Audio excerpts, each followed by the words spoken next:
नमस्कार, स्वागत करती हूँ आप सभी का मेरे इस चैनल इजी टू लर्न पे। बच्चों, आज मैं लेकर आई हूँ आप सभी के लिए कहानी किसान और बकरी। एक बार बादशाह अकबर आगरा के पास के किसी गांव में गए थे। वह थक गया और उन्हें प्यास भी लग गई थी। पास में गन्ने के खेत में काम कर रहे एक किसान से उन्होंने निवेदन किया, क्या मुझे एक गिलास गन्ने का रस मिल सकता है? उस किसान ने अकबर को प्रतीक्षा करने को कहा और खेत में जाकर एक गन्ना तोड़ लिया।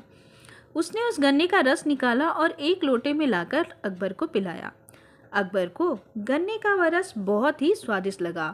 अकबर ने उस रस की बहुत प्रशंसा की तो किसान ने उन्हें बताया कि यह रस केवल एक ही गन्ने का है। अकबर को किसान की बात पर विश्वास नहीं हुआ। इस पर किसान ने कहा, विश्वास न करने जैसी कोई बात नहीं है। यह सब हमारे बादशाह सलामत की नीयत का कमाल है। बादशाह की नीयत? अकबर ने पूछा। जी हाँ, यदि बादशाह की नीयत ठीक न हो तो गन्नों में से रस ही नहीं निकलता, उस किसान ने कहा। तब बादशाह अकबर ने उससे पूछा, अच्छा तो लगान कितना देना पड़ता है?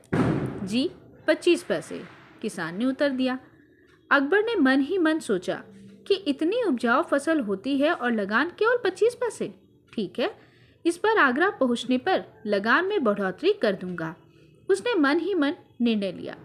जब बादशाह अकबर चलने को हुए तो उन्होंने किसान से निवेदन किया कि वह उन्हें एक गिलास गन्ने का रस और पिला दे। किसान अपने खेत में चला गया और गन्ना तोड़कर उसका रस निकाला। उसे यह देखकर बहुत आश्चर्य हुआ कि इस बार गन्ने में से रस ही नहीं निकला। उसने दूसरा गन्ना तोड़ा, उसमें से थोड़ा रस निकला। इसी तरह किसान ने 4 गन्ने तोड़े और 4 गन्नों में से मुश्किल से आधा लोटा रस ही निकल पाया। इधर बादशाह अकबर सोच रहे थे कि इस बार किसान को रस लाने में इतनी देर क्यों हो रही है। इतने में परेशान सा किसान हाथ में लोटा लेकर आया। बादशाह उसका परेशान चेहरा देखकर बोले, इतनी देर में इतना सा रस, सब कुछ ठीक तो है? किसान ने रस का लोटा बादशाह को देते हुए कहा, ऐसा लगता है कि हमारे बादशाह सलामत की नीयत में कुछ खोट आ गई है, तभी तो 4 गन्नों में से बस इतना सा ही रस निकल पाया। अकबर ने जब किसान के मुंह से ऐसी बात सुनी तो उन्हें बहुत हैरानी हुई। उन्होंने सोचा, क्या ऐसा भी हो सकता है कि बादशाह की नीयत में खोट आने से पेड़ पौधों में भी फर्क पड़े? अकबर को लगा कि साधारण से दिखाई देने वाले इस किसान ने उन्हें सच्चाई और इंसानियत का पाठ पढ़ाकर बता दिया, और जहाँ नीयत अच्छी होती है वहीं सुख समृद्धि होती है। अकबर उठ खड़े हुए और किसान से बोले, तुम्हें पता है मैं कौन हूँ? यह कहकर अकबर ने किसान को अपना परिचय दिया। बादशाह अकबर का परिचय पाकर किसान घबरा गया और हाथ जोड़ते हुए बोला, बादशाह सलामत, यदि मुझसे कोई भूल हो गई हो तो मुझे आप माफ कर दीजिए। भाई, भूल तुमसे नहीं हुई है, भूल तो मुझसे हो जा रही है। तुमने आज मुझे वह बात सिखाई है जो बड़े बड़े विद्वान भी नहीं सिखा पाए। जाओ, मैंने तुम्हारे खेतों का लगान माफ कर दिया। अब तुम एक काम करो, 1 लोटा भरकर गन्ने का रस लेकर आओ। अकबर ने किसान की पीठ ठोकते हुए कहा। किसान को विश्वास ही नहीं हुआ कि बादशाह अकबर को उसके खेत के गन्नों का रस इतना पसंद आया होगा कि उन्होंने उसका पूरा लगान माफ कर दिया। वह भागा भागा गया और एक गन्ना तोड़ लिया। आश्चर्य की बात थी कि एक गन्ने के रस से ही पूरा लोटा भर गया।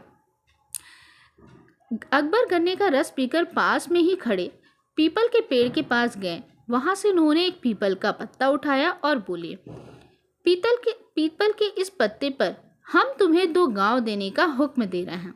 तुम कल आगरा आकर इस पत्ते को दिखाकर पक्का कागज बनवा लेना।